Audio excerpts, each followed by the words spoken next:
Greetings, humans, greetings, and welcome back to another fun-filled episode. Bear here, 29-year veteran of, that would be the woods, people. That's where bears live. And actually, right now, it looks like it might actually come down raining here, so hopefully Bear will be able to stick with you good people to do some fun stuff here today. Boy, oh boy, oh, Bear! Got to watch the Foundation show. Oh, Bear has things to say about that. Many things to say about that. Almost. Bear was like this close. We did it last season. Nobody watched. Nobody watched with Bear. I did a watch along last season at the season finale of the show. This, by the way, Foundation show on Apple TV Plus. Just concluded its second season. Bear was talking it up the last week. Oh boy, I can't wait till the season finale. And here we are. Oh boy, oh boy. So, anyways, we'll get into that in just a minute. We've got some news, good old news updates for you good people. Some campaign updates as well, and of course your chats out here.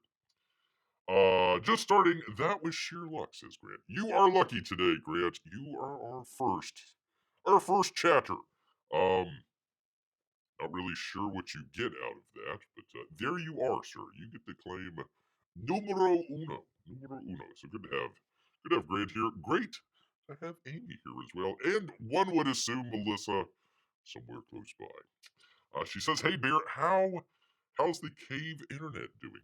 You tell me. I hope it's. Let me see. Let's check it out here. Stream health. Excellent. It is excellent for now. We'll see. Hold on. Let me look out. Kind of, sort of. We got some clouds heading away here, so we'll see. Hopefully, Bear will get to do his foundation review here for you people. Oh, let me get you good people in here. Crying out loud. Sitting here jabbering on, and there we go. The good folks out there, including Sam. Hello, Sam. Great to have you here. So, anyways, we will do a kind of season review of it. Bear was this close to doing a watch along, but nobody really watches the show, so it'd just be Bear grunting and yelling things at the screen, and you'd be like, "What, Bear? Why are you talking about Water Girl and Space Jesus and female Chris Rock and yada yada yada, Lee Pace, blah blah blah blah blah?" It's like, well, it's part of the show, But let's go ahead because people, you've only got minutes, possibly hours away from the end of it all here, people. I know where we're at here. Not CyberFrog, thankfully, but they're doing pretty good there. $536,000. Congratulations, Uncle Lee. Doing well, sir. Shoot, I gotta. I lead in with the drama, and then I've got one preceding it here. So let's get to that real quick. That would be, if Bear can find it here, the OBS. Where am I? Come on, Bear. Special show. One of these days. Yada, yada, yada.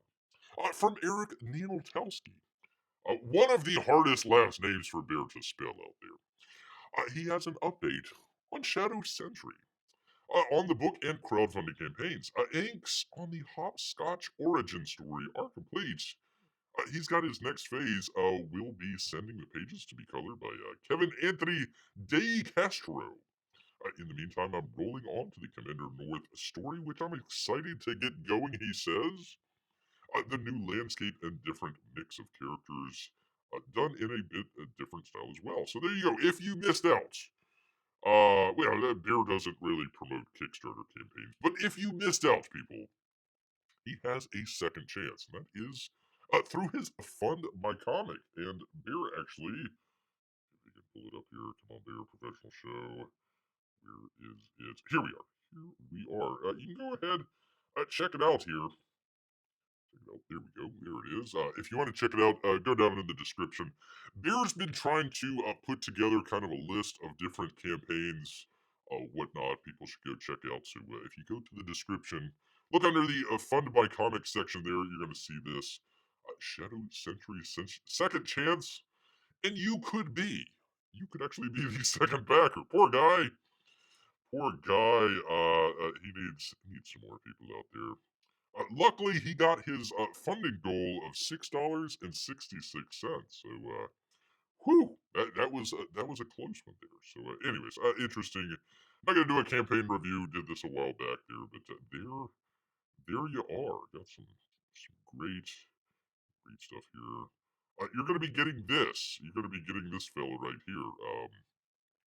What is it? It's a 10 by 13. 10 by 13 posters. So go check that out, people. If you want to check out Fund My Comics. So he's got some good stuff there. $800. Holy cow. No, that's not for the book. For the book, it would be $25. So go check that out on Fund My Comic. Looks like a new cover there of hopscotch. There you go. Pretty cool stuff. Pretty cool stuff. All right, let me finish what he was talking about here. Where am I? Come on, dear. The thing with the thing. If you want to get a little taste of the beautiful art that is in this book and the sweet story from Mark Polton, they've cooked up. Check out this page from the book. So there you go. Actually, let me find it here. Where was it? That one right there. Pretty cool, man. Pretty cool. If you like this, great news. If you're new, back the if you if you like this, great news. If you back the new Fund My Comic campaign, you'll get one of these free posters in color just for backing. So there you go, pretty cool.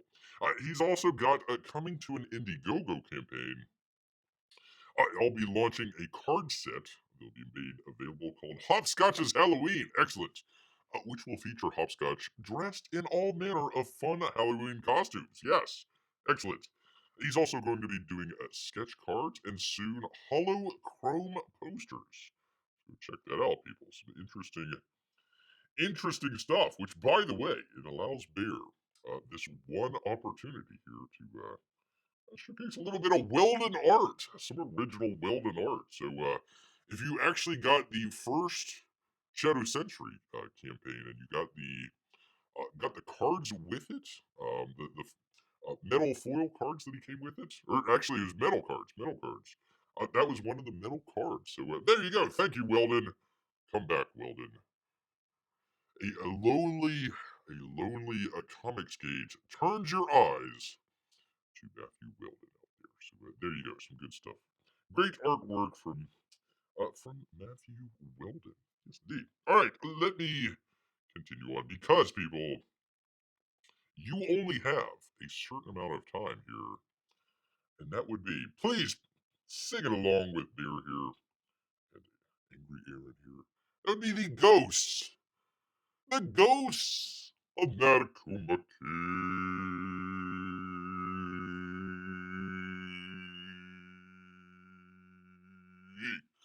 The ghosts of Matecumbe, people. Right? The secret is you gotta hold it. You hold it for an extra like 2 or 3 seconds. You think you're done, you gotta hold that. You gotta hold that. Otherwise, Aaron might be angry at you. Aaron might actually be angry at you. He says, last call, people. Last call. Listen up. Hello, my friends. As we are nearing the finish line on this amazing campaign, certain items will be coming down. The Kelly Jones variant cover will no longer be available as of 9 p.m. tonight, people. You've only got less than an hour. So, make sure you keep beer in one window and go check out Graham Nolan here. By the by, hold on 1 second here because poor Graham, I tell you what. Once again, Indiegogo. Indiegogo is shadow banning. Shadow banning. Beer went and checked it out, typed in ghosts and all this other stuff. Comics ending soon, all that sort of stuff. Nothing's coming up. So please go check out. There we go. There is the link for you good people out there. Anyways, he says, grab your copy right now, people, before it's too late. As of this post, you have 5.5 hours left, and that was a little while ago. I don't recall Pacific time, but there you go, people. 9 p.m. 9 p.m. out there. So he says, hurry. It says, thank you, and Graham. Graham R. I guess for the ghost there. So there you go. If you want this cover, you better go back it. Go back it right now, people. Right now. With great colors there from Kelsey. Pretty cool. Pretty cool. Oh wait, I'm sorry. We have dismissed Kelsey Shannon from Comics Gate. So I apologize. Bear apologizes. So foo foo to you, Kelsey. Foo foo. No, we love Kelsey out here. I have no idea what the hell's going on with John Malin out there trying to kick everybody. Kelsey, chokeouts. I mean, anybody and everybody. He's taken on all comers apparently. So there you go, people. Go check that out before it's too late. It is too late, people. All right, and finally, for you good people, Bear has some good news from Jawbreakers. That's right, Jawbreakers. That would be your boy Zach. He's got a pinup art reveal. Ooh. Well, let's check it out. Are we looking at this one? We could look at this. There we go. He says, "Hi everyone. Hi, you boy. Sashi rather, just completed the pinup for Jawbreakers Forever. As has become the tradition, every copy of the book will include a French folded pinup for, as he says, promotional purposes. There you go. He says thanks, and that's Richard. So there you go. Some interesting artwork there from Sashi. I believe. Interesting stuff. Bear is intrigued by this. I need to take a closer look, people. Taking a closer look at amazing artwork here. I don't know why she has two ears, though. That's kind of. I know it's a mask, but why do you need the two ears? I'm not sure about. Not sure about that. Maybe it's talked about in the comic there, but um, and kind of an interesting outfit as well. She's got the sort of fur on the inside and skin on the outside, I suppose. So kind of the opposite of bear. Opposite of bear here. So I suppose it's pretty warm. I suppose it's pretty warm in there, but trying to get into that's got to be pretty hard. Pretty hard. Oh, she also has a tail. Well, interesting. That's that's something. That's something right there. How do you get the tail through the outfit though? Not sure. Not quite sure. All right. Anyways, people, that is Bear's thoughts on this beautiful poster. Promotional material. Promotional material from your boy Zach. So that's some good stuff there. Good stuff there from him. Yes, indeed. And by the way, did I have 1 second here? No, for crying out loud. Anyway, so that is that for you good people. Go check it out. Graham, he's got it coming down pretty soon, so you want to go ahead and check that out relatively quickly here, people. All right, let's get into it, people. Let's get the hell into this foundation. We'll go ahead and kind of do a sort of season review for you good people. I know everybody is just super interested in that, but once again, interesting series out here. Didn't end it the way that Bear wanted it to, but that's all right. They really should have ended it on the episode last time. If you weren't here, Bear was commenting about the new show, this show called Foundation. Let's go ahead and get right on into it here. Do the thing with the thing. There we go. A show called The Foundation here on Apple TV Plus. Kind of their, I guess, the morning show is probably their marquee sort of show that they have out there with all the big names and all that sort of stuff in there. Jennifer Aniston and what's her name? Tracy Flack and all the other ones out there. Foundation, probably not the premiere show for them, but like right there up there. Spent just like a god awful amount of money on everything here, even when it was not good. Man, the set design, the actors, just everything around it was really good. But a lot of times the sort of writing and a tone of the show just kind of went in weird directions, and you really didn't. You're like, okay, I'm focused in on this part of the show, which is really good. Then they cut off to like another part of the show, which is like, I don't care about this part. I want to get back to the good part. So, like, you got to take the good with the bad in some of the show here. So let's go ahead. Just kind of go through some of the episodes here. We'll kind of bring it up till the last show here that aired just last night. Let me get you good people here as well. There we are. Everybody saying hey, hey, hey, hey, hey, hey. Okay, so very long story short. Foundation basically is the fall of the Roman Empire in space. So we are following along. The title Foundation is following along a mathematician, sort of a future mathematician that has predicted the future. Oh my God, the empire is going to fall.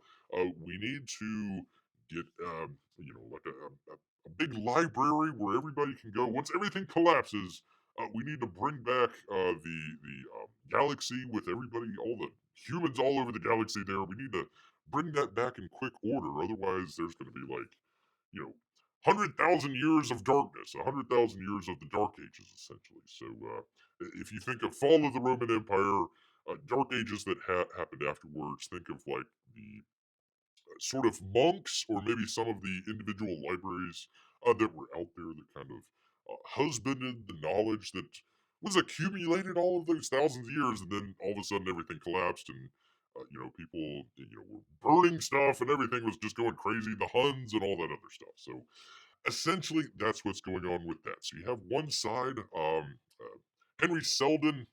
There calls him Space Jesus out there. Henry Selden, they get sent off to a faraway planet on the edge of the galaxy. They are just essentially kicked out.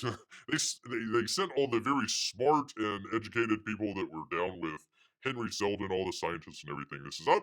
You're talking too much. The people might get a little agitated talking about the fall of the whole empire. Why they should pay taxes and all this other stuff. So we're gonna send them out, send them away, get them out of here, get them out of here. So they went off last season. At the end of the last season, they made allies with a number of the other different planets out there that were kind of against the Empire. They kind of started their own little new thing that was going on. They were trying to keep it secret. They were telling the Empire, "Hey, we're gone. We're dead. It blew up. A giant supernova or something like that happened." So Empire wasn't worried about it for hundreds of years. So season two starts were, several hundred years after the fact. I think it was like 150, 200 years, something to that effect after the fact. So right now we have like the Emperor. The Emperor is essentially a clone. So you see Lee Pace here, he's sort of the Emperor.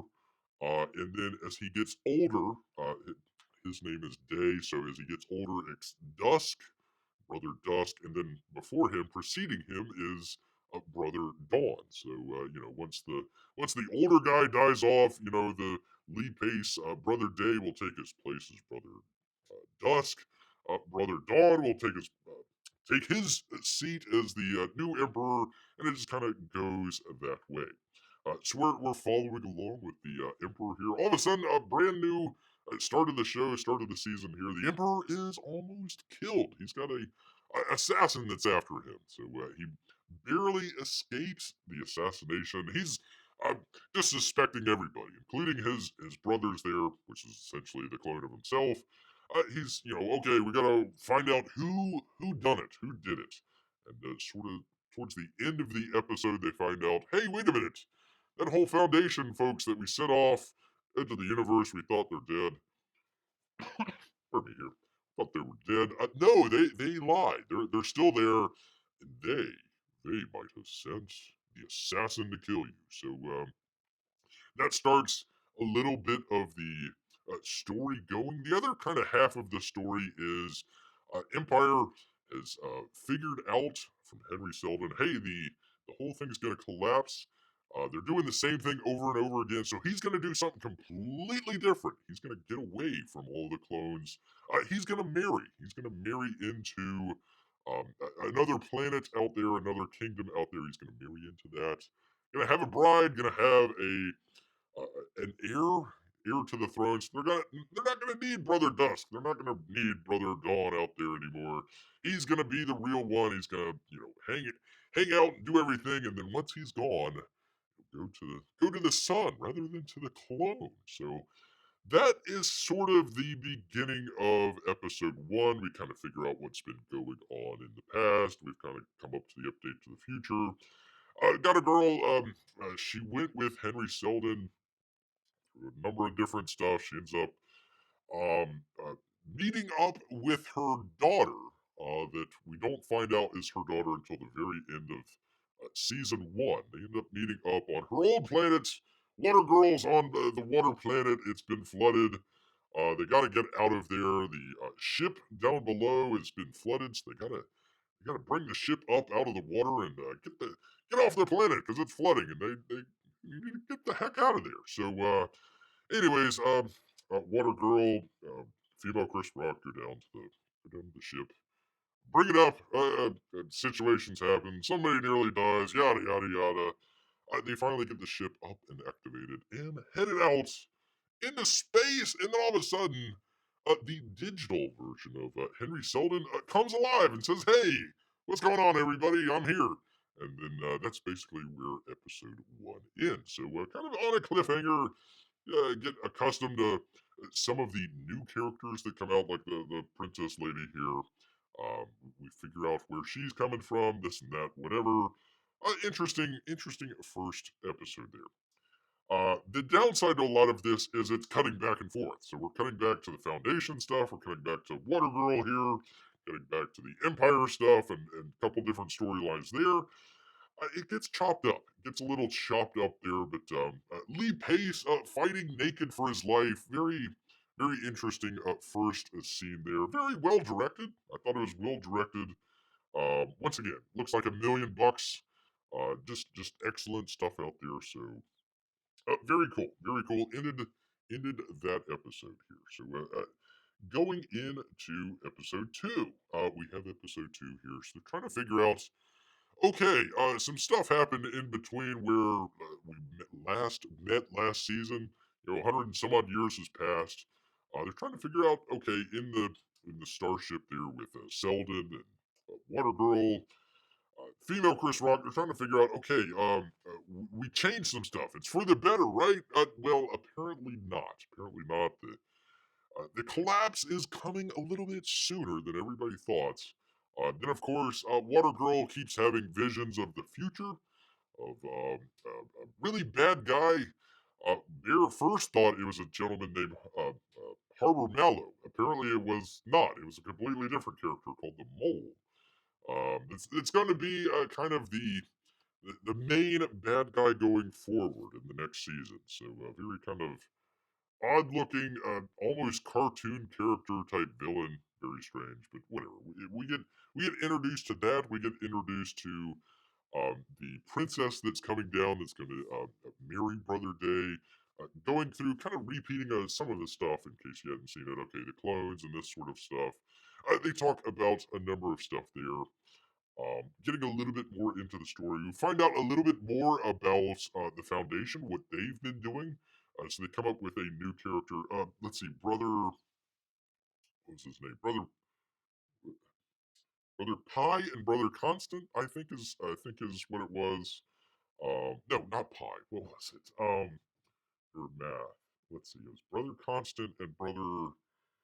Oh gosh, people, Beer is forgetting. I never made a good name for him, so Beer forgot about it. Anyways, they are there. There she is, right there on the screen. There's Brother Constant with her father. They came back from a pilgrimage. They are religious pilgrims that go out planet to planet to kind of spread the religion of Henry Seldon. They calls him Space Jesus. So they're going out planet to planet. It's essentially a religion of science. So all the scientists that were there on the planet for 100 years or something like that, they came out with some interesting new technology, including being able to jump through space without. Um, they have specialized people that are kind of like genetically engineered. for the starships in the Empire there. They have special people that do that. Everybody else goes to sleep, kind of hibernation. Hibernation. Goes to sleep while the spacers are able to do all the jumping and calculating and mind bending stuff. The Foundation has figured out a way to get past all that sort of stuff. They can do that without all those people. So it's kind of interesting. So they're trying to spread their religion, although they do it in kind of a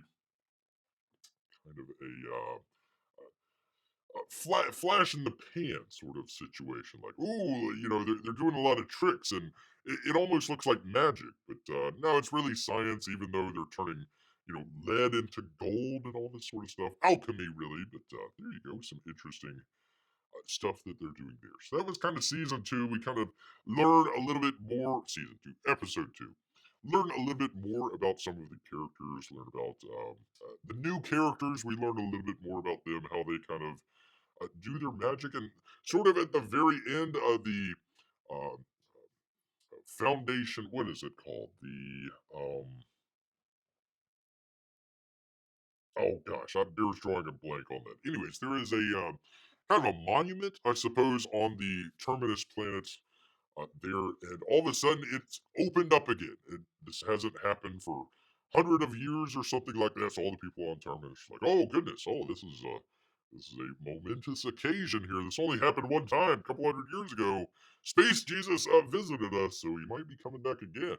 So they all go up to the thing and they're trying to figure out, okay, Space Jesus, what's going on? Tell us the plan.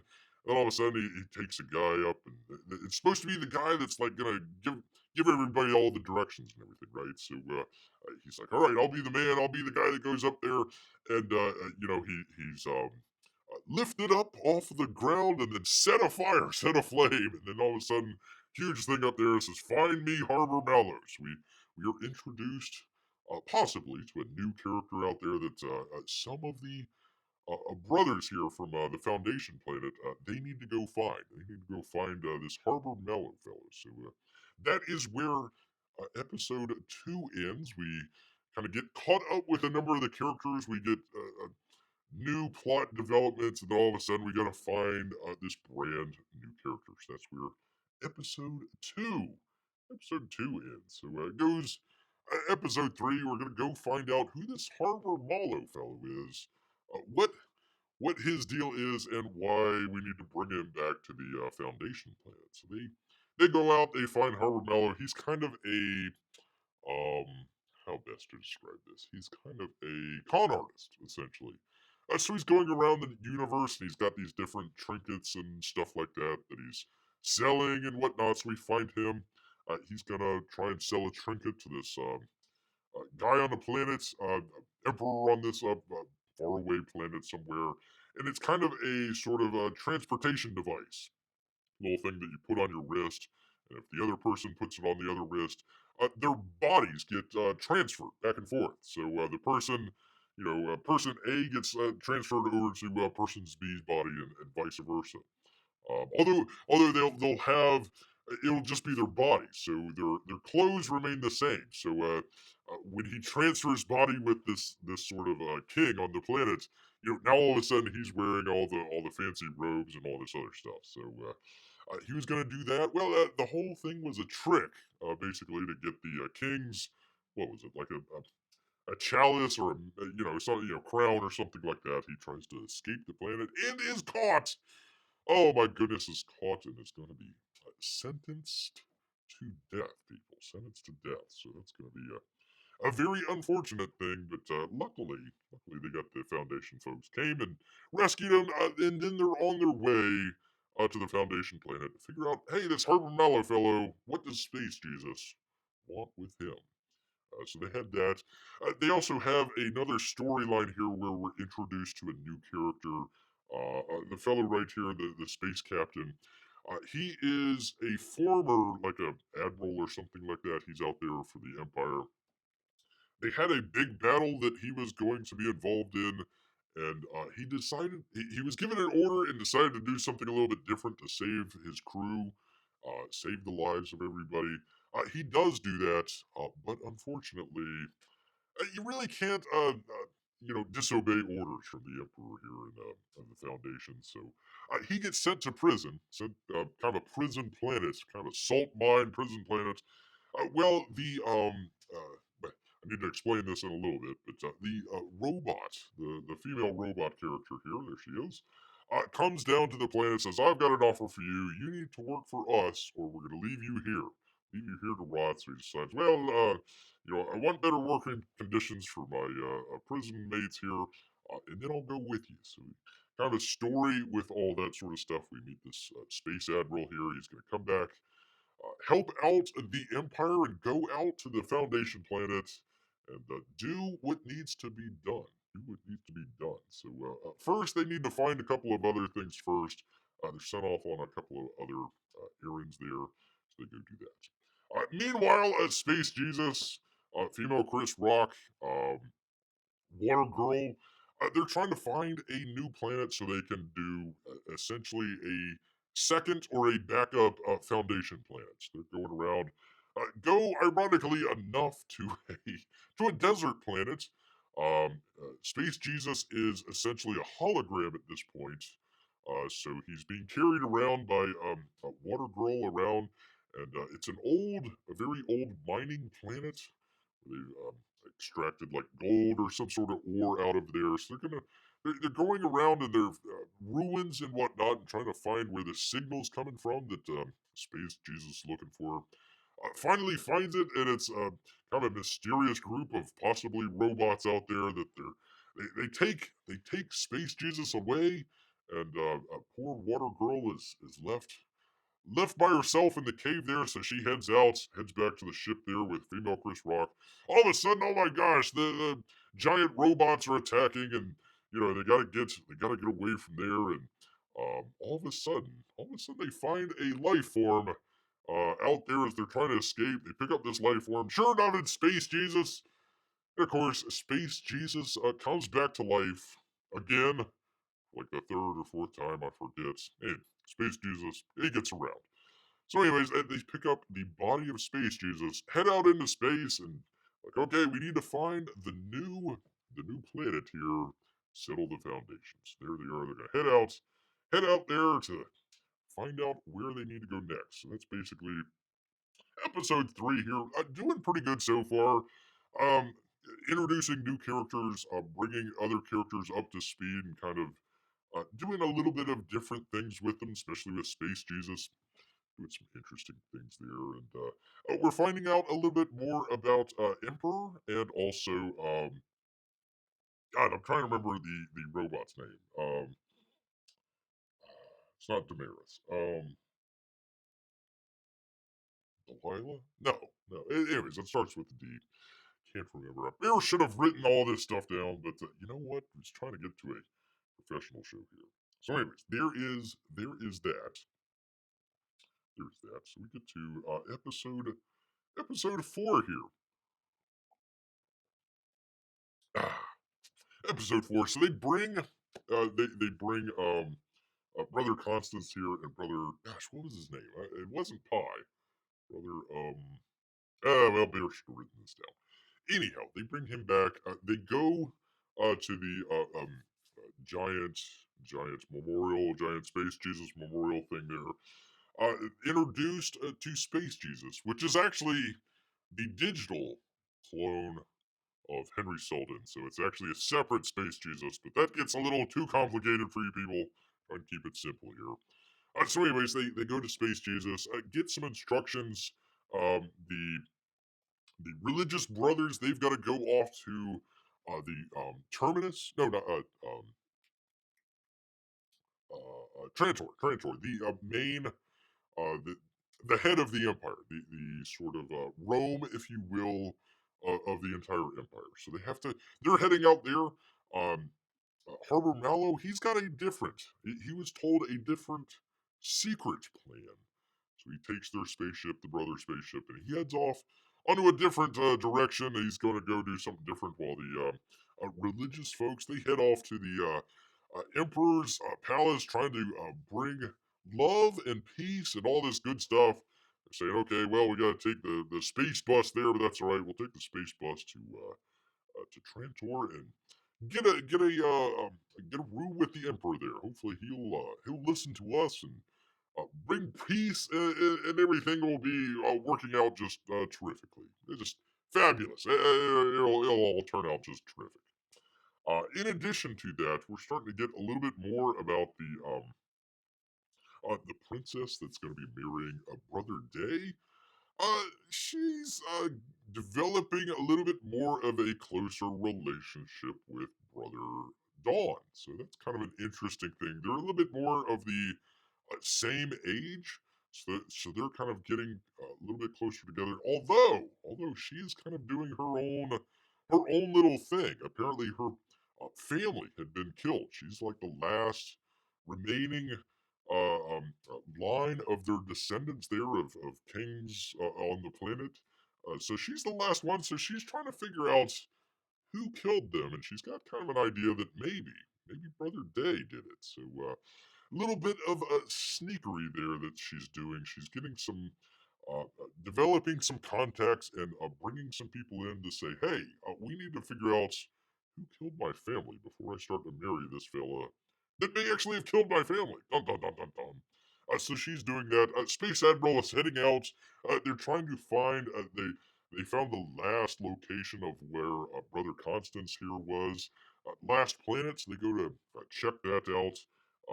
Empire is kind of receded back from some of these planets there. So to find out that there are people from the Empire there, the locals aren't really too thrilled about that. So they try to attack the admiral and his sort of gay lover there.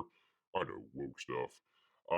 They do that, and the space admiral there comes into their contact there. Their contact's like, well, I've got a whole bunch of old stuff here, like books. Books aren't, they're banned throughout the galaxy. So they come across some contraband there, and you're starting to get to the point of like, hey, wait a minute, you got sent to jail for essentially disobeying the emperor, and he let you out. Hey, maybe this might be the time to maybe make a coup.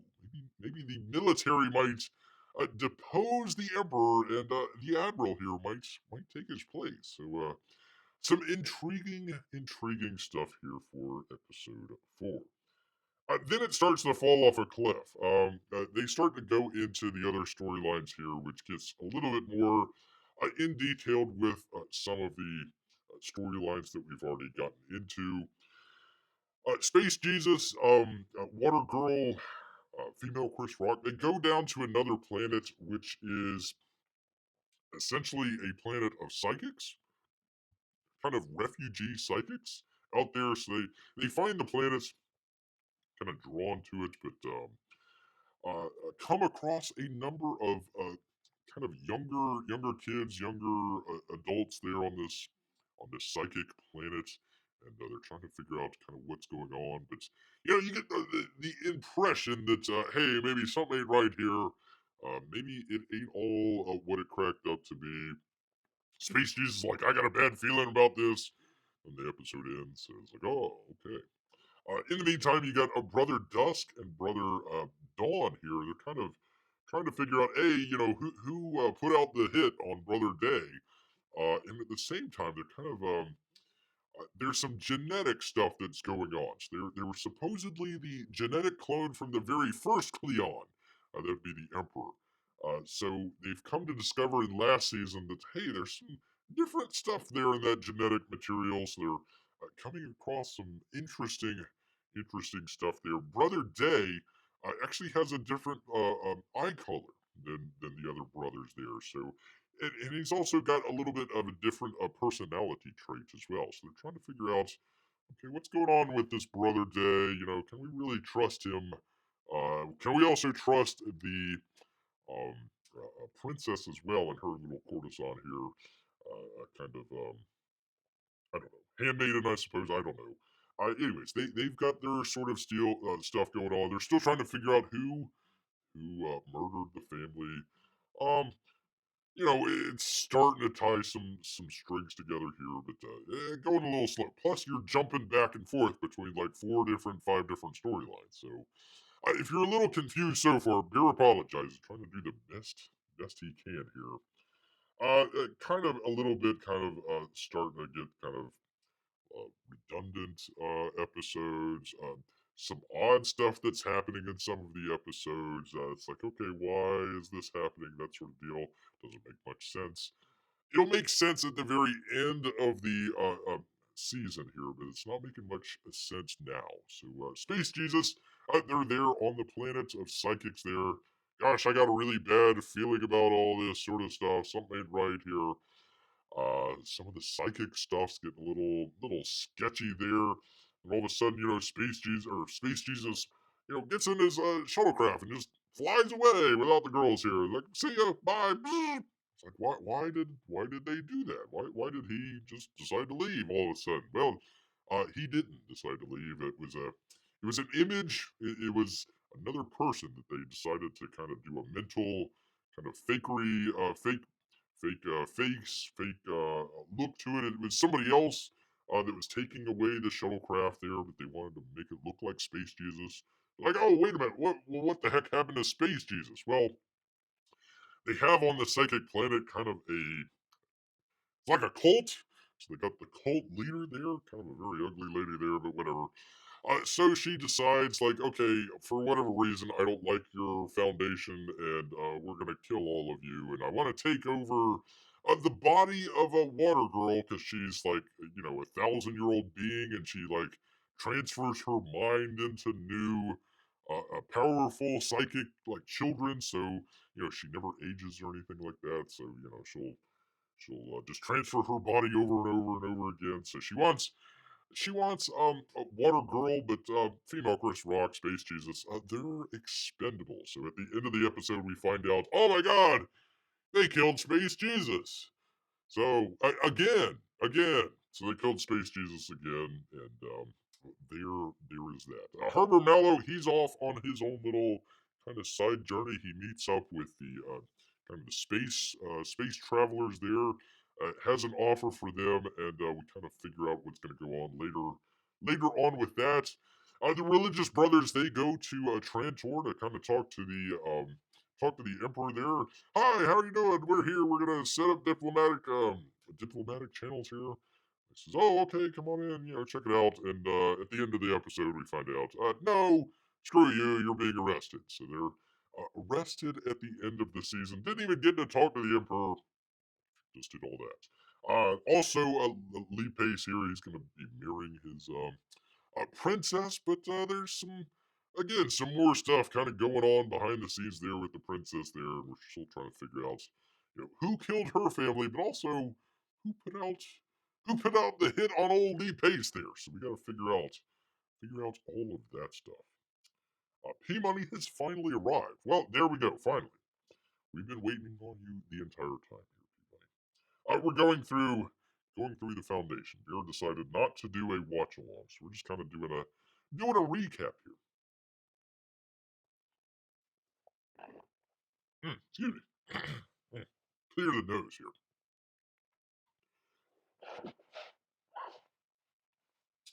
Anyway, so there is that. They also announced, hey, we're gonna get married with the princess there, and everybody's like, yay! But brother Dusk and brother Dawn are like, wait a minute, hold on, something right here.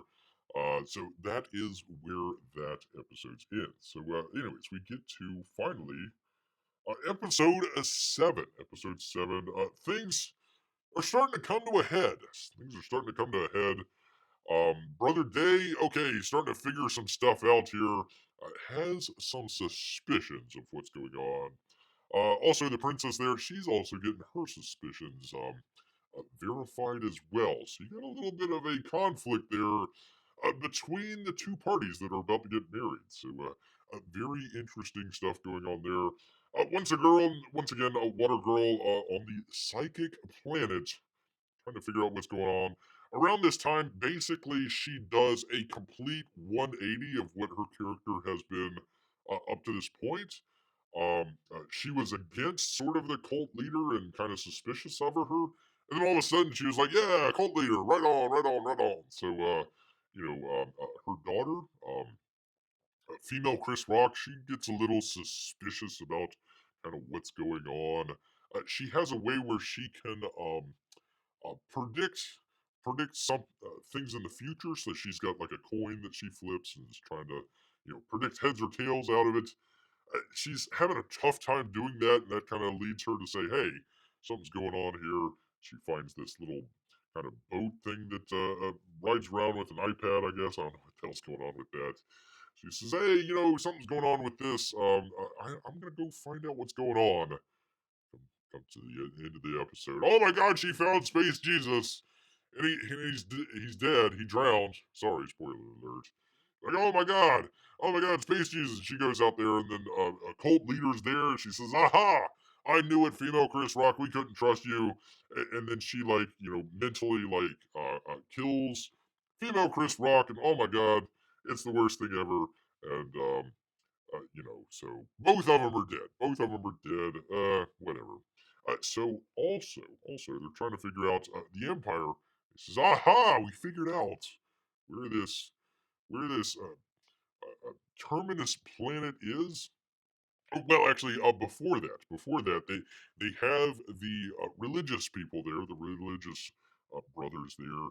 Says, "Okay, we're gonna hear from you." They hear from him. They actually have kind of space Jesus kind of come through one of the speaking in tongues, I suppose, technologically speaking, through one of the brothers there, Brother Constance. She basically relays the plan from Henry Selden, Space Jesus, there of what's going on. Emperor doesn't like it at all. Gosh darn it, you're gonna be executed. So they go the next day. They're gonna execute. The poor religious folks that came. They just wanted peace, all that sort of stuff. They're gonna execute them in front of everybody. Get ready to do it, and all of a sudden, poof! Here comes Harbor Mellow out of the blue.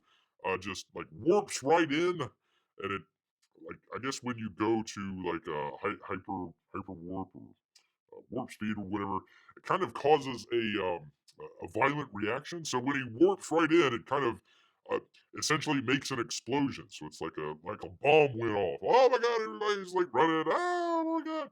So they go and they rescue Brother Constance, but the other brother, he's still captured. Still captured. Oh my God!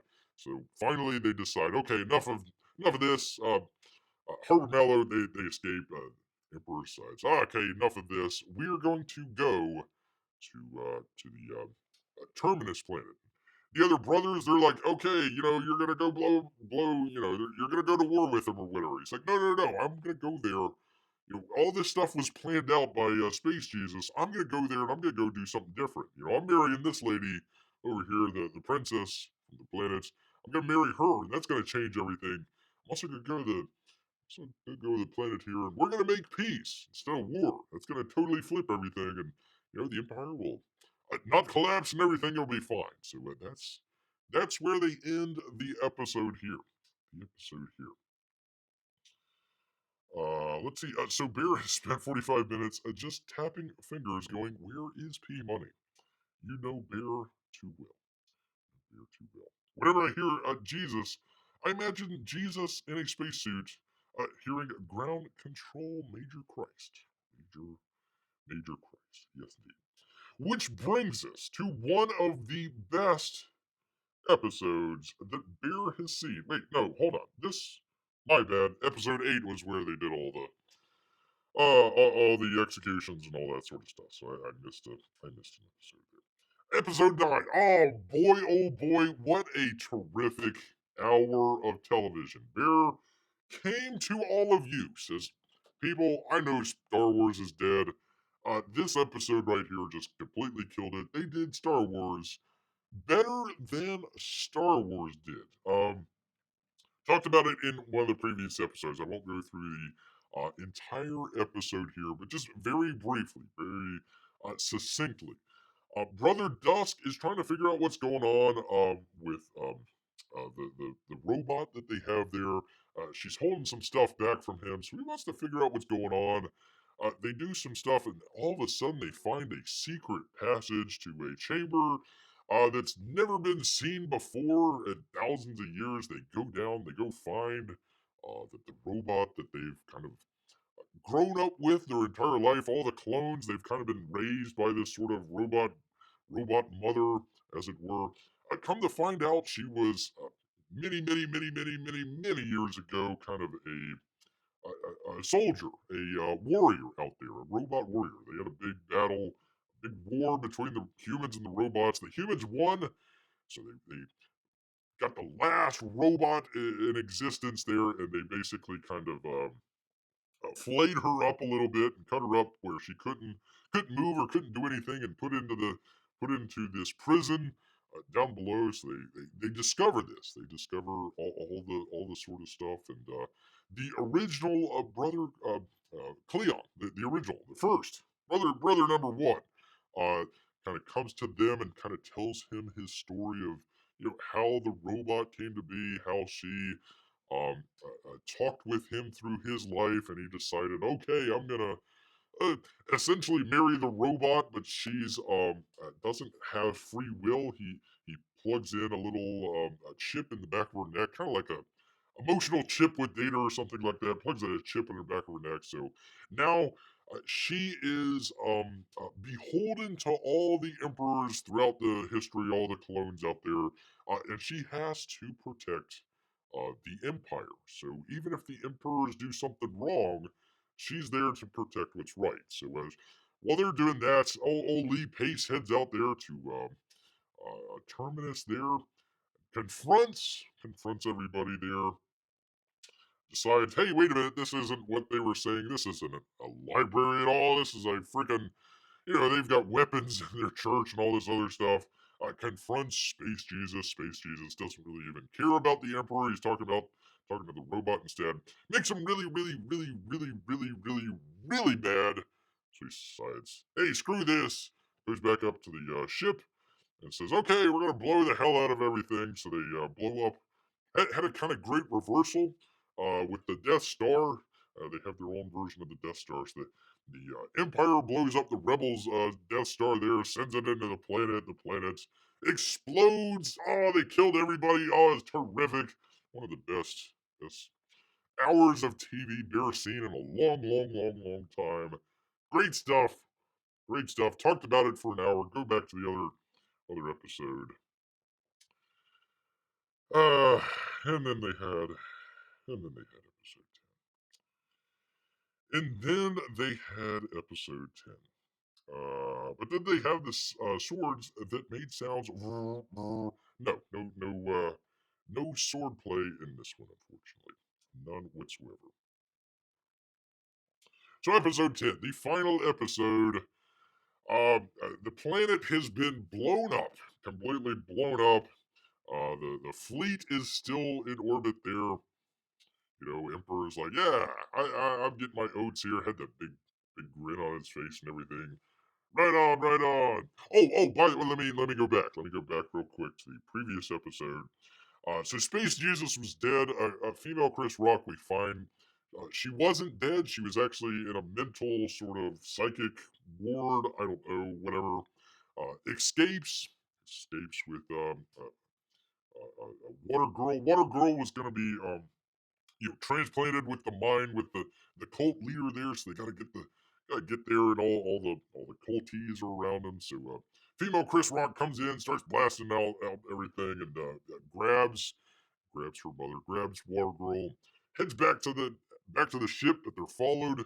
They're followed by the cult leader, and they do like psychic battle and everything, and you think, oh my god, cult leader's gonna win. Then all of a sudden, freaking Space Jesus comes back to life. You're like, what the hell, Space Jesus? How are you still alive? Space Jesus like, screw you, cult leader, and like just starts clubbing her head in and just like, right on, right on. I never liked that lady anyways. And just clubs her head in. And I'm like, yes, that's a great ending to the episode. So, brand new episode starts. They talk about how Space Jesus came back to life again. He didn't really die. He ended up getting like a psychic connection with Water Girl, and Water Girl was like, "Okay, I'm gonna help you out." And she like, transfers her consciousness to the guard that's out there, and the guard's like, "Hey, let me help you out, Space Jesus." And he helps out Space Jesus, and then all of a sudden, Space Jesus kills the guard because they can't have the guard anymore. So the guard He's the one that's dead. They put like the psychic face mask on the guard there, so that everybody thinks it's Space Jesus, but it's not Space Jesus. Space Jesus is heading away, but he's got to go through like Water Girl's mind, so Water Girl's actually controlling him, and so the whole thing from like the previous couple episodes where Space Girl or Water Girl, she's like, acting all weird and stuff. Well, she was faking it the entire time. She had to like do the psychic fake for the cult leader there. So she's like acting all weird and everything. And then at the very end, we discovered no, she was really right on our side. She had to like do all this stuff, make sure people weren't following along. Well, okay, that's how Space Jesus came back. He wasn't really dead. So okay, that sort of works.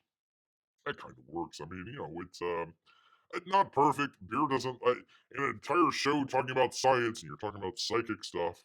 Like, it's kind of off brand, but okay, we'll go with it. That's fine. We didn't know how Space Jesus came back to club the lady's head in, so okay, yeah, that makes perfect sense. And then all the kids come back. They're like, hey, we've lost the cult leader, so now we're not programmed anymore. So you can trust us. And it's like, no, don't trust them. Don't. We've already went through this, but no, they decide to trust him. Open up the doors, and kids are like, "Yeah, you're our gods now." And they kneel down. They're like, okay, all right. So now they're the gods to all the psychic children out there. So they're gonna make a brand new foundation. Yay! So they do that. So we cut back. We cut back here to the space admiral. He's like, okay, we blew up the planet. That's a freaking atrocity, and I might be hung for it, but we're good here, right, Emperor? We're good, Day. Let's head on out here. And Day's like, hell no, we're gonna blow up all the other planets as well. And I'm like, hell yeah, Day, you an awesome dude. I like you. You're one of the best characters around. And then before he gets to do that, then the plan that's been in place the whole entire season, but they distracted everybody from it because it's easy to hide information and then just make a decent twist or whatever. So aha! No, we can't do that at all. So Brother Dave tries to send everybody to hyperspace, and they have the space little creatures there that are. They're the ones that do the folding through space, so everybody else goes to sleep while they do that. Well, they decided, haha, we're not gonna follow you anymore. We're not gonna be your slaves anymore. We're gonna destroy all the ships. All the ships going to jump. They're all destroyed. So they're all blowing up. Like, okay, all right, but doesn't that mean that you're dead? Oh well, yes, it does. Oh, okay, well, okay, not the best solution, but okay, all right. So there was like this whole behind the scenes there where Herbert Mello was really, with the admiral there the entire time. The admiral was tricking the emperor, and haha. So then they have a really excellent fight. I mean, one of the best. I mean, like Star Trek type fights. I mean, they're just pounding each other out. Brother Day and the admiral there. They're just fisticuffs left and right. The ship's gonna blow up anyways. Let's fight. Let's fight. They're like just pow pow pow. Brother David's great. Every time he gets punched in the face, he's got like blood coming down the face. Like, all right, I love this. This is great. Here, pow, pow, pow. It was a great fight. I loved it. You always need a great fight in sci-fi. So, anyways, they do that. The Emperor finally gets the upper hand. He pushes the Admiral in the airlock. Says, "Aha, Admiral, you're dead." And it's like, well, so are you, Emperor. You're gonna be dead in about 5 minutes, anyways. Doesn't really matter. But whatever. So he's like, "Ha ha," and he sends the Admiral out into space, and he's got this big smile. But wait, they switched up. They did the little bracelet, a body double switcheroo transporter thing Herbert Mauler did with the king in the earlier episode. Ha ha! It's actually the Emperor out in space, and it's the Admiral here on the ship, and he's got like the Emperor's clothes on and everything. It's kind of weird. Like, all right, so like, why wouldn't the guard shoot him right then and there? I don't know. Whatever reasons, they're gonna die anyway, so it doesn't really matter. So him and Herbert Mauler, they go and they go drink this wine that they've had the entire season. It's kind of like a Chekhov's wine, I suppose. Finally, drink the wine. The wine was terrible. It tastes like Becky's butt, and then the ship blows up. There goes that. And you're like, oh, okay. But wait, before they did that, they sent off. They couldn't send off any like escape pods, but they found one that worked. I guess I don't know, whatever. So they put Constance in there. This is okay, Constance. You're out of there. See ya. Bye. She sends her love to Harbor Mallow. They're carrying his baby. Like, okay, I'm gonna be in this pod for the next hour, and then I'll die because I'll run out of oxygen. But poof, they go out. She goes out into space and is floating out in space. And then, wouldn't you know it, people? Good old Space Jesus comes back. He's like, ah, no, the whole like little monument foundation thing there. It's in space, so they have like I don't know, Foundation Heaven. Whatever. Anyway, so they bring Brother Constance onto the ship, and she's like, it's like this big. eh, They do really, really, really good set design. So it's like this big, big, big. You can tell it's this huge room, but it's like mostly black. You got this big shining shaft of light in there. That's all you see, but you can kind of feel that it's a little bit bigger there. And she's like, "Oh, I'm the only person here." And looks around, and then the other religious brother shows up, and he's like, "Well, wait a minute, you just died. That was like a great thing on the planet." It's like his character from the beginning of the season. He was like kind of a sort of religious man, but he's lost his faith and he's drinking and all this other stuff. And then we get to the very second to last episode. He gets blown up on the planet, but before he does, he's needs to do his tricks one last time. Needs to do his performance one last time for the Emperor. Emperor wasn't thrilled about it, but he kind of got his faith back, and it's a very great circular moment there. It's like, oh, okay, that's pretty cool. Uh, they decide to throw all that away. He's still alive.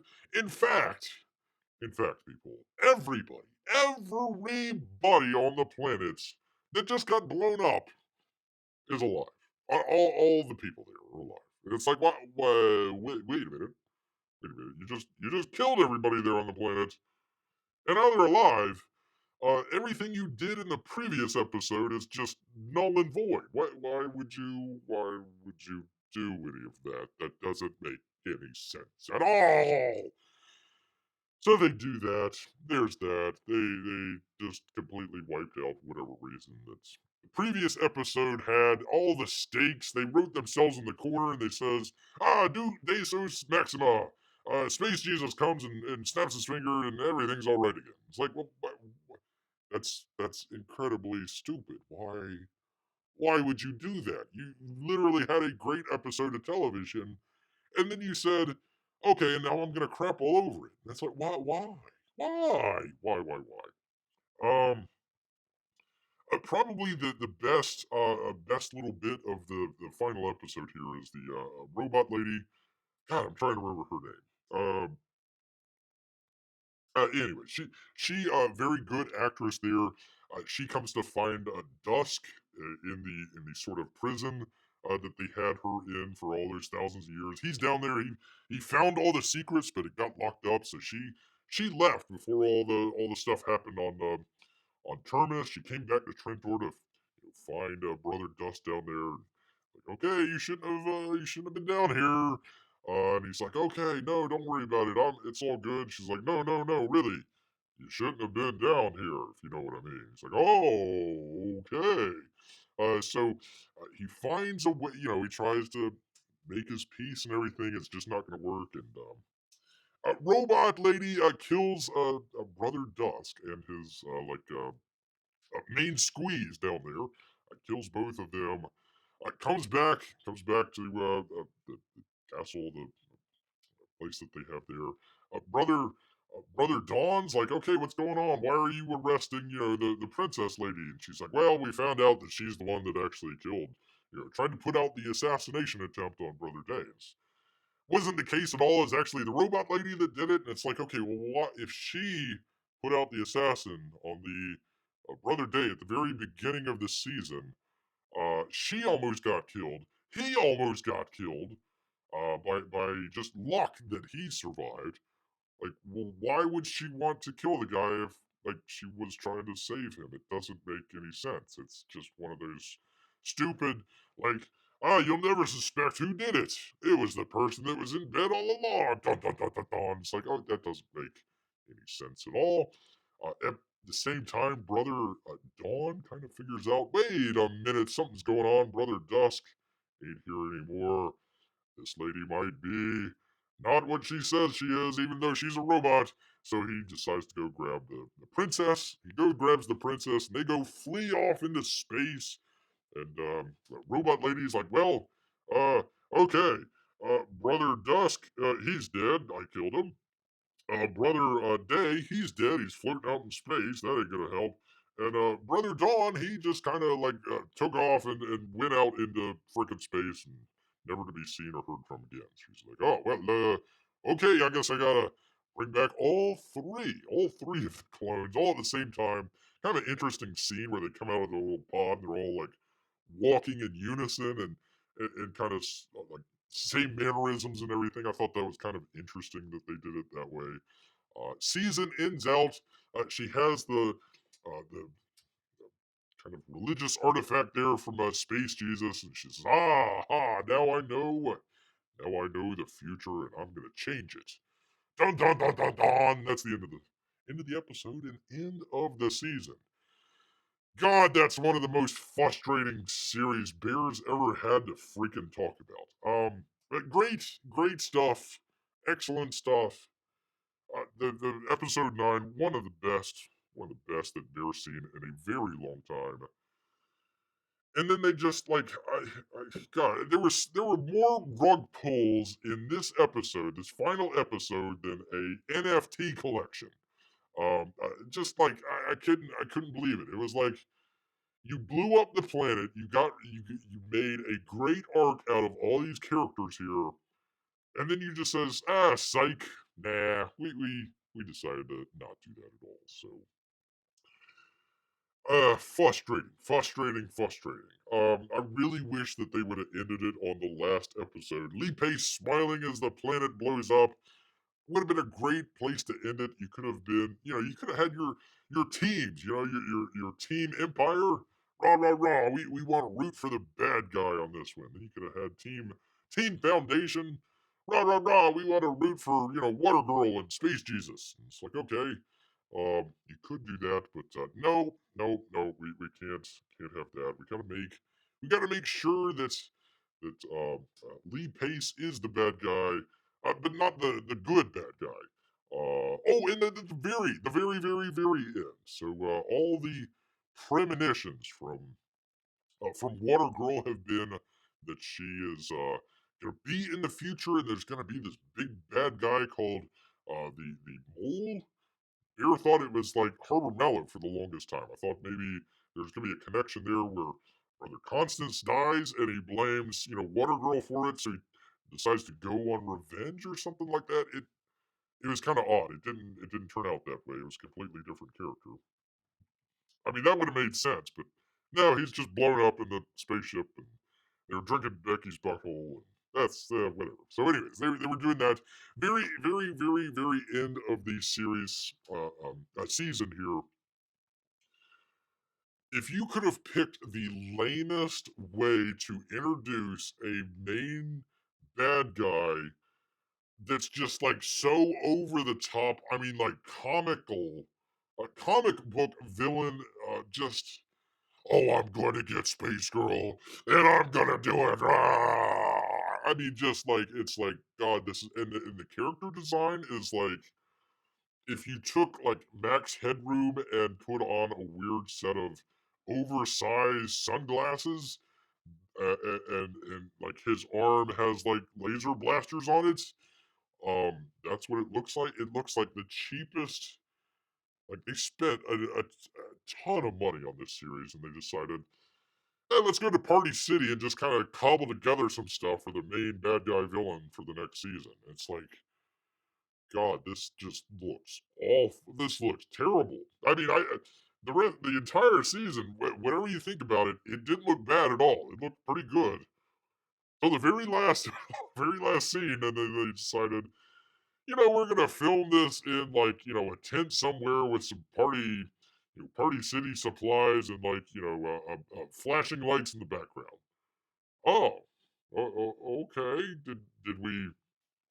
Did we decide to shoot this like right before the writer's strike? Like what the hell? What the hell, man? What's going on? So anywho, that is the foundation, people. That is the foundation. That's the review. Season two. I don't know. Could have done a watch along, but it would have just been beer, just yelling at the screen, just like why? And let's see, did Jiminy ever show up? No, of course he didn't. So even Jiminy didn't even show up. So literally nobody watches the show. Um, Gosh, if they could have just done the previous episode and just left it there, it would have been perfect. Would have been fine. I would have been talking all about it. Yeah. Foundation. Then they had to do the final episode. It's like, you just erased every good thing that you put into this. So, I don't know. Bear said, 8 out of 10 for the last episode. Season.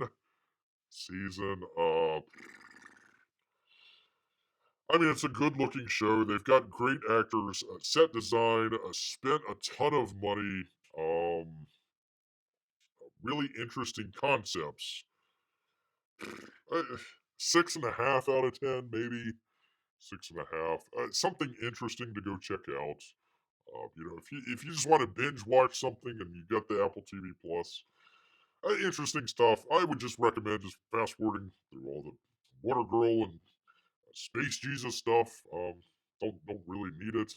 Just watch all the Lee Pace stuff, and you'll be fine. You'll be fine, people. That's Bear's recommendation. Ah. Holy cow, I am way behind. Let's see. Let's see. Pimai says, in fact, he says everything here. She was following a cult leader. What is this? A Canadian Trudeau supporter? I don't know. Shit, it's like I didn't like the actress to begin with. Fine actress. Don't get me wrong. I just like the character. The character, I suppose. It's a series that delves very heavily and leans very heavily into the science of everything. I mean, they have an entire religion based on science. So when they bring in just very new age, sort of spiritual, just terrible, terrible stuff like that. Psychics and crystals and all this other stuff. It's just like this isn't part of what you're trying to talk about. This is just very new agey BS stuff. So turned off Bear from the very beginning, and just the actress herself. I just didn't like her at all. Didn't like any of this stuff. So yeah. Anyways, there is that. Now that's an MMA fight. Space Jesus versus a cult leader. Yep, bash your head in. Great stuff. Great stuff. Those scenes like elevate the just bad stuff that goes on with this. So there you go. I will say, P-Mike says, Apple TV Plus does have some good stuff. I just finished the Hijack series. Is that the Iris Elba one? Is that the Iris Elba one? I wanted to take a look at it. I didn't know if there was any good or bad. One of the things Bear wants to do is just wait for the seasons to end and just watch them from beginning to end rather than trying to wait a week, stuff like that. Excuse me. But yeah, there you go. The Hijack, and there was another one as well that Bear wanted to. The Silo. I've read the screenplay of it, but I've never seen it. So I don't know what's going on with that. Let's see. What year is that Becky's butt wine vintage? I don't know. It was like an old wine vintage, and it was improperly stored. So when they drank it, the space admiral is like, what was the name of that, space dragon that you carried around with you? He's like, Becky. It's like, yeah. He's like, Becky's butthole. Becky. That was almost the title of the show here today. I always called it Becky's butthole, but I don't think people would understand. There, what are you talking about? Here's Becky's butthole. Oh, what the hell? Let's see.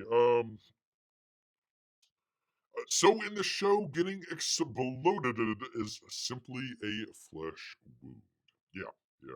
They had Constance's father. She was like he was like the head of the Foundation planet that they had there. He was like the president or whatever.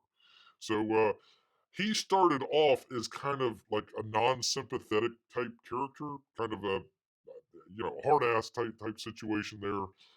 Um, at the at the end of it, he ends up getting like stabbed by the Emperor. He kind of has a very interesting character arc. So at the very end, he gets stabbed by the Emperor. The planet's blowing up, and like he kind of has a come to space Jesus moment where he fully kind of comes over on the arc and everything. Um, and then he just shows up in Foundation Heaven. It's like, well, you just had a great character arc for that guy, and now you just totally erased it. Same, the admiral's gay lover shows up. It's like, well, you had a great arc with him. I'm not down with those gay lover stuff. I would have been fine with a female. I think it would have been better, but whatever. Okay, fine. You got your gay lover stuff. He had a great arc. He was the one that destroyed the rebel space star there, Death Star there. He's like, yeah, all right, I did it. I did the torpedoes down the tube, and then he ended up getting damaged and went down to the planets. And it's like, all right, hey, Space Admiral, come pick me up. And he's like, well, sorry, we got to blow up the planet. And, they had a kind of a nice, touching moment there between the Admiral and his gay lover there. Very cool. Very, hey, that was very emotionally impactful. It was, if you're going for the woke points there, hey, you hit all 12 of them there. Congratulations. And then they just totally undid all that stuff. And it's like, well, what was the point? Why were you building this up the entire season only to just get away with it? I don't know. I don't know. But yeah, simply a flesh wound. The bad is not a good bad guy, but a bad guy. Now that's a twist. I'm just like, the sort of anti-hero type situation. Your sort of Walter White characters. That's Tony Soprano. That sort of deal. Would normally be a villain in any other show, but it's their own show, so they're the good guy. But yeah, it's sort of a bad guy that you root for. That sort of deal. Plus, Lee Pace just chews through the scenery. Choose through it. So yeah, there you go.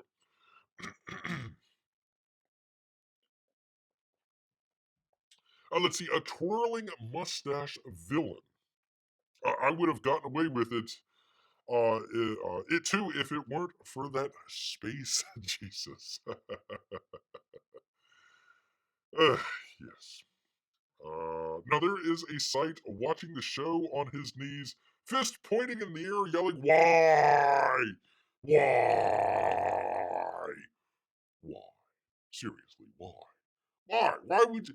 You had literally a great episode of television, and then you just like completely undone all that sort of stuff. I mean, it was like, why?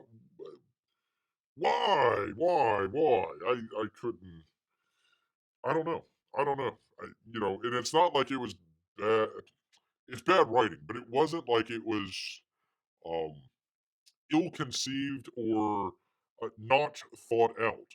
They were putting in plenty of hints through the season, although when you looked at it at the time, you're like, why is that character doing that? That doesn't seem to make sense. So they dropped a lot of, Easter eggs and hints along the way. But yeah, you come to it and you say, yeah, all that stuff, all those emotions that we put the audience through with these characters that we built up throughout the season or previous seasons. Uh, uh we're just going to do away with all that sort of stuff in one episode. Why?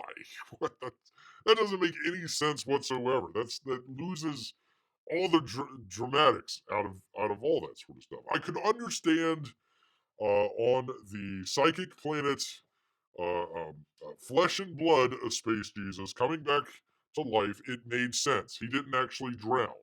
We thought he drowned in that episode, But he didn't, and it went to a flashback with Gale, Water Girl. Oh, okay, and she put on sort of a psychic mask on the guy, so everybody thought it was Space Jesus, even though it was the guard. Although, like, wouldn't you say, hey, where's Steve at? We had him guarding Space Jesus, and then all of a sudden he disappeared. Where did he go? Don't worry about that. That's minor plot details. So, I mean, at least that made sense. It's like, oh, okay, that's fine. Having the sort of monument sort of thing there, it's the little thing that's floating right next to the little foundation thing that's little floating next to Lee Pace there. That little, I forget what you call it. Anyways, it was in space. It's like, oh, okay, maybe they made a digital copy of it or something like that. And Constance is the first one to find it. And oh, okay, that ought to be interesting. She was saved, Deus Maxima. That's fine. Um, and then everybody from the planet that just died came back. And it's like, well, why? Even the gay lovers, like, even the gay lover. Ah, come on, man. Come on, man. Let's see. Yeah, the Elba one, I recommend you give it a shot. Very cool. He's always been good. Going back to the Wire. To the Wire. That's a show that Bear can recommend any day of the week. Any day of the week. Let's see. Hold on one second because Beer has uh, we'll go through this very very quickly and succinctly. Very quickly and succinctly here. Not the gay lover too, says B Money. Again, not that it had anything to do with the gay lover part. It was like he was part of the sort of emperor stuff. And now, like, okay, you can understand Space Jesus brings back his flock, but why would he bring back the other guy that just crash landed on there? I mean, he did have a good arc. I mean, give him credit for that. Just rug pull, haha. Psych, psych. All right. Let's see here. Thing. There we go. Oop, did I not? Hold on. Did we not? Oh, for crying out loud! 1 second. talk amongst, talk amongst your shells, people. There we go. There we are here, people. Just really briefly, talking about the box office this weekend. Everybody wants to go see the funny guy with the funny mustache, or not, or not. A deadline: Spooky Times, a haunting in Venice, leading second worst box office weekend year to date. Dun, dun, dun, dun, dun. Blame the Fall, uh, the season, or the Fall of Hollywood. Which one is it? Blame the lack of product. Well, Beryl blames the product, that's for sure. It ain't the lack of the products. Blame the strikes. Blame everything. Wait, can we blame everything? Can we blame the crypto pedophiles that run Hollywood as a bunch of anti-American bigots? Can we blame them? Can we blame them for their shoddy products that they put out year after year and then have the bold face of trying to say, oh, it's the best movie ever? No, it's not. You're a flippin' liar and a degenerate on top of it. Can we blame that? Nah. Blame the audience. But this weekend's box office is bound to be the second worst of 2023 with an estimated $62 million for all movies. All movies. I think Barbie made like $60 million in its like opening weekend. We previously hit rock bottom over Super Bowl weekend, which is usually when they hit rock bottom. When Warner Brothers' Magic Mike's Last Dance led the box office sans a fire-breathing marketing campaign. All films totaling $52.6 million. So a little bit better. Not much. Not much. Oh, good. Amy's here. Thank goodness. Yikes. Why is she saying yikes? Let's see. Oh, how are the shells doing? Okay, I'm sorry. I'm behind on the chat here. Let's see. I blame everything. I blame mosquitoes. Those bloodsuckers are responsible for everything that's wrong. Yeah, it gave everybody West Nile. That's what it was. The West Nile's coming back. Yeah, we got plenty of mosquitoes here. Believe me. Although Bear has been bitten more this summer by freaking ants. I don't know where the ants just came from all of a sudden, but Bear's claws down there are just getting like all tore up. Ay, ay, ay. That's a deer problem. Amy says, yeah, if we could get rid of all the mosquitoes, I feel like we wouldn't be out of much. Have you guys heard of the like genetically modified mosquitoes that they released? They like released like thousands and thousands of genetically modified mosquitoes.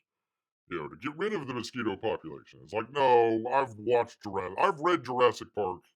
I know what happens when this goes on. I know what's going on. I know what's gonna go on, man. So yeah, anyways, they were gonna do that. Yes, Amy, ants. They were ants, and they hurt. They hurt Bear quite a bit. Makes him cry. Anyways, here is the irony, people. The irony. This weekend is still up over the same time frame a year ago, 21%. When the Woman King, the Woman King led all picks to a marketplace total of $51.4 million. And that Viola Davis movie had a bigger opening than what A Haunted in Venice is seeing here. 19 million to an estimated 14 to 15 million. There you are. The Woman King. That was the one I think they were trying to make it really woke. So it was supposed to be in Africa where they were like fighting against the white slavers out there that were coming to like enslave the Africans. And then you find out that that tribe was like responsible for like going around to the different tribes in Africa and enslaving them and then selling them to the Europeans. They were the ones. They were the original slavers there in Africa. And it's like, you know, then they tried to come out with the marketing campaign of like, no, if you don't see this, you're a racist. And it's like, no, you're the right. They even had the guy from the Star Wars movie, the black guy, John Boyega. He was supposed to be the king, but he like got you know what locked, and it was Viola Davis who was like I don't know his mother or grandmother or something. I don't know. Anyway, she was the woman king, and she was gonna take it to Whitey and get him. And it turned out it's like no, the historical record actually is you sold a bunch of people into you were the one responsible for all this slavery. So you go, Woman King. Woman King there. Anyways, I just wanted to show the box office here. Haunting in Venice, not bad, $14 million.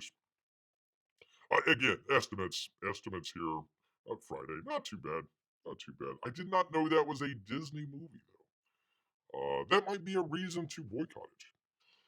Might be a reason there. Probably because people took a look at it and says, is this a horror movie? Is this a Perot movie? What the hell's going on here? And Tina Fey will bring him in.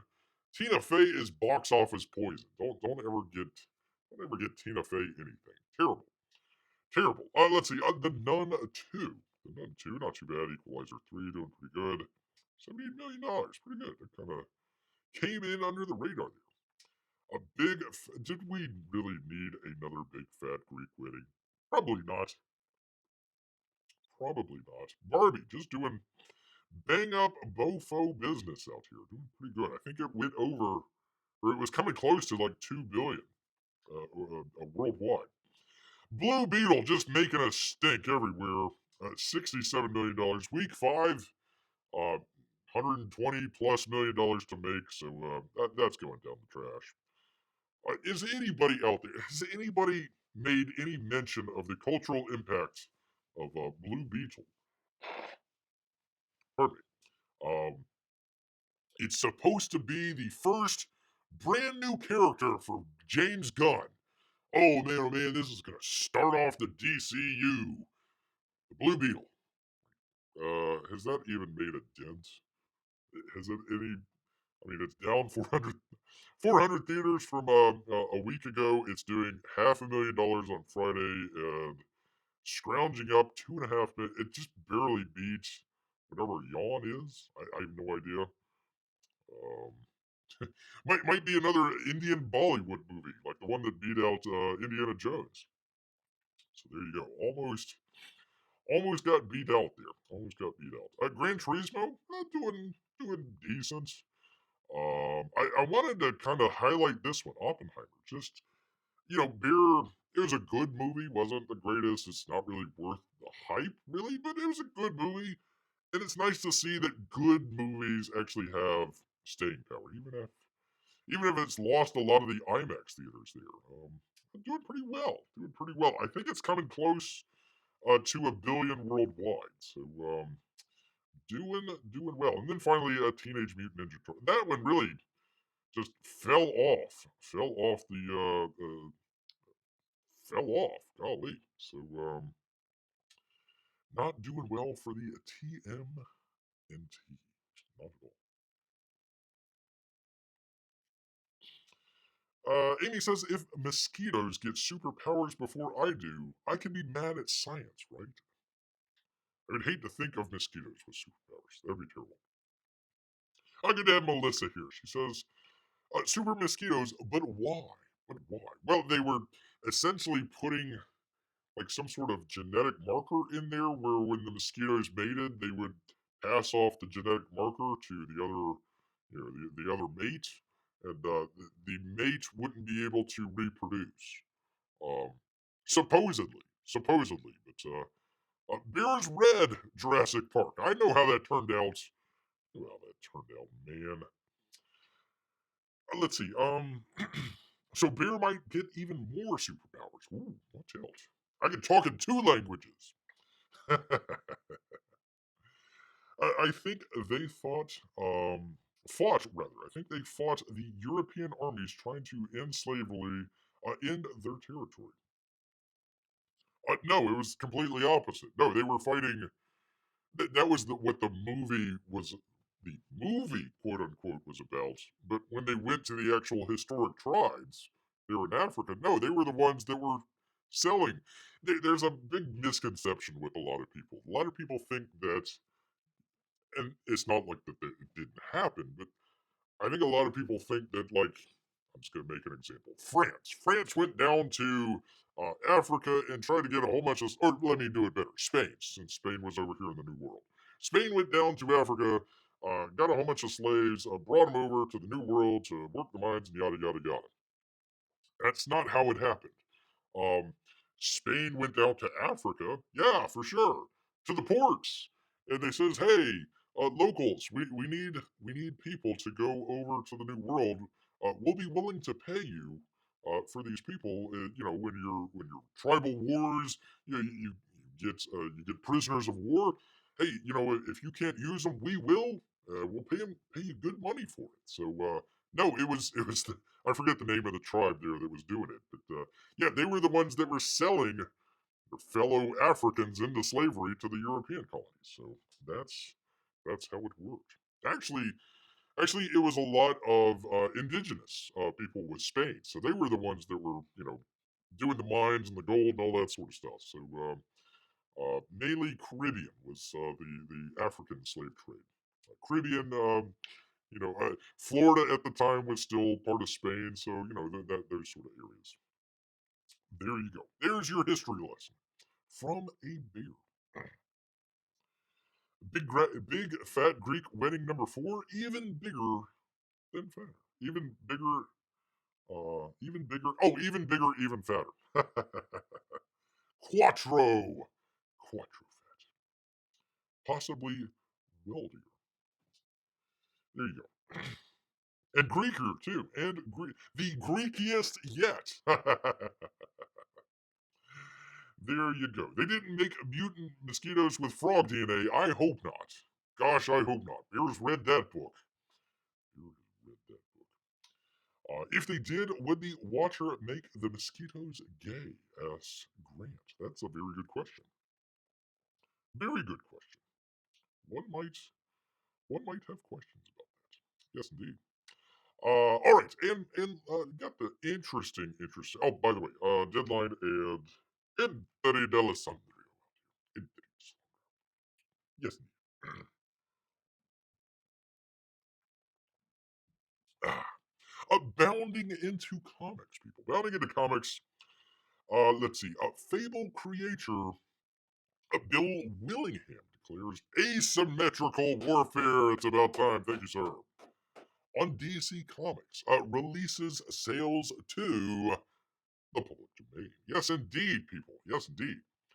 Fables creator Bill Willingham has made a nearly unprecedented move, allowing his creation to enter the public domain. People, the public domain.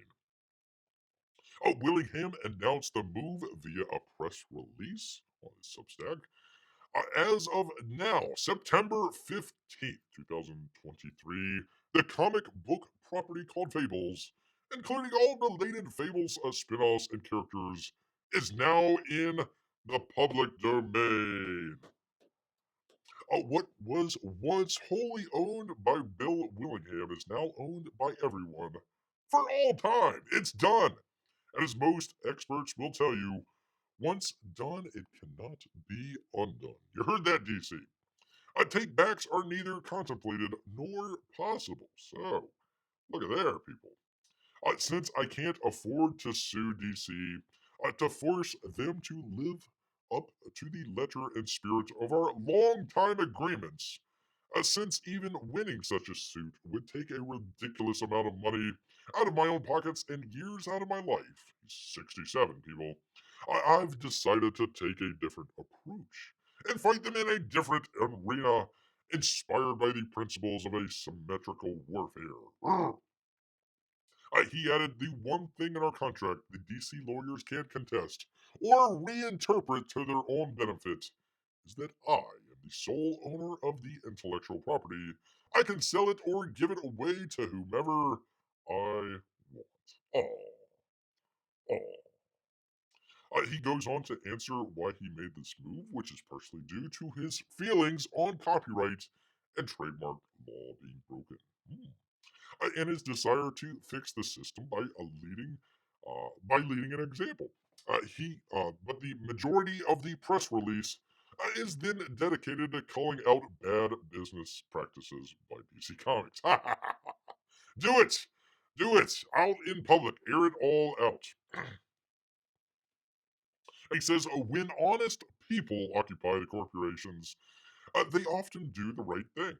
When those honest people are replaced by low character thugs over the span of years, the corporations become incapable of doing the right thing. His post on X echoed his press release, rather, which cites current DC employees as being revolving doors of strangers, no measurable integrity, who now chose to interpret every facet of our contract in ways that only benefit DC Comic and its owner companies. That would be Warner Brothers. Well, Warner Brothers, Discovery Warner Brothers. Wait, no. Warner Brothers Discovery? Warner Brothers Discovery. At one time, the Fable properties were in good hands. And now, by virtue of attrition and employee replacement, pardon me, the Fables properties have fallen into bad hands. There you go. Pretty cool looking. Pretty cool looking. While a lawsuit might settle matters of contractual dispute, the Fable creator believes it too would take far too much money and far too many years for him to be able to properly fight. Yeah, he already said that. Willingham states the egregious behaviors of DC Comics regarding Fables are too long to list. However, he offers some highlights. Rather, Batman versus Bigby. Watch out, Batman. There's a wolf behind you. There's a wolf behind you. First, he accuses DC Comics of making creative decisions on the Fables property without his consent over the years. He then claims they tried to strong arm the ownership of Fables from me. What? How dare you? How dare you? That's pretty good cover art. Finally, Willingham says DC offers admitted that their interpretation of our publishing agreement and the following media rights agreements is that they could do whatever they wanted with the property. They could change stories or characters in any way they wanted. They had no obligation whatsoever to protect the integrity and value of the IP, either from themselves or from third parties rather, Telltale Games, for instance. Who wants to radically alter the characters, settings, history, and premises of the story? I tell you, the news comes as a surprise to fans as Willingham returned to the Fable story after a years long hiatus. In 2022, he launched a new arc, which was slated to go 12 issues, but as of current incomplete. Gosh, this is kind of written a little odd here. Apologies. DC Comics still has the planned finale of issue 162 solicited for September with a release date of 11/14/2023. Wait, solicited for September with a release date of November. Okay, whatever. Willingham tweeted when a fan asked if they would still be released. He says, I've long ago finished my parts of them prior to wiping the dust of DC from my feet. Wow. And have been paying them and have been paid for them. I guess it's up to DC. Regardless, Willingham gives the public rights to do their own works with his creations. Very cool. That would actually make a good drawn and quartered next week. You can go ahead and do it, and it's yours. You don't got to worry about it. With the press release stating, you have the rights, people. You have the rights to make Fable movies, cartoons, publish your Fable books, and manufacture your Fable toys, and do anything, people, you want with your property because it's your property. Wow. What do you think about Fables entering the public domain? Well, I just told you, it's pretty cool. It's about time. About time they started doing some of this stuff, fighting fire with fire. Again, I still say the um, copyright law, as far as how long it can be held, is way too long. The sort of Disney argument there, Disney died years and years ago, and it's only just now that Steamboat Willie's coming out, not even the actual full Mickey Mouse. So, yeah, they really, this is good stuff. Turn it over to the public domain. Excellent. Excellent. It makes great derivatives of the work. So somebody might come up with, something like this and make something a little bit better. So pretty cool. Pretty cool. Let's see. Couple haze and hellos. That's really cool, says Amy. Thank you. I sure hope it's pretty cool. I hope that works out. I know they're gonna get their lawyers on it and try and stink it up, but I think he's got a good case, especially if he owns the IP. He can say like, yeah, okay, that's free, sure. Grant, I'm with you. Now, if only they'll release a Star Wars and Star Trek. There you go. There you go. Nope, gotta wait. You know, Lucas ain't even dead. Ain't even dead. Gene Roddenberry's been dead, but it's his wife that still has the copyright there. So there you go. We'll see. Maybe she'll release it. What the heck? Star Trek's based on like a kind of a utopian society where there's no like, monetary transactions and stuff like that. So yeah, put Star Trek in the public domain. Live up to your ideals. Live up to the ideals of Star Trek. There, that'd be pretty cool.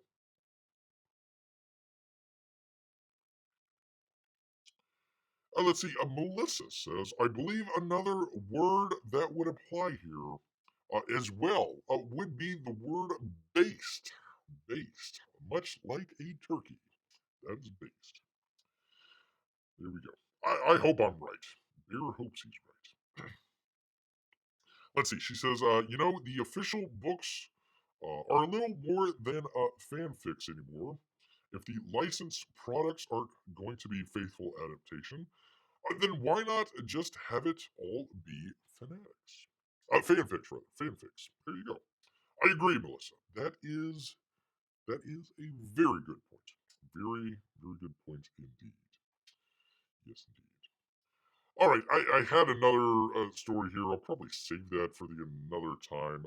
Once again, people, once again, coming up this Wednesday, we're gonna be doing, we're gonna be doing it, people. The Rambo number 4. Actually, it's just titled Rambo. We're going to be doing a watch along of Rambo. Uh, Celebrating your boy Zach's book. Hopefully, getting in some sales. Also, they got the new Expendable movie coming out, so kind of a little bit of a tie-in with both of those out there. So join Bear for that, even if you're not a big fan of Rambo. Hey, just keep Bear company. He would appreciate it very much. Yes, indeed. Well, P Money's headed out. Bear might as well just go ahead and wrap it up here as well. Let me get back here. he, he was doing like this little magic trick for all the people on the planet. There you go. It's kind of funny. They had good moments in the Foundation, then they had some less than good moments there. All right. Anyway, let me go back. Let me thank Grant, Amy, Melissa, Sam, P Money finally made it. Kept Bear company here the entire time. Well, half the time there. And of course, all of our Russian bots and lurkers. We appreciate each and every one of you. Without you, the show wouldn't happen. We all know this. Bear would just be talking to himself, and you just don't want to see bears talking to themselves. That's not good. So thank you once again. But you know what, people? All this Foundation talk, it's making Bear hungry. So he's gonna head back into the woods. So until next time, people.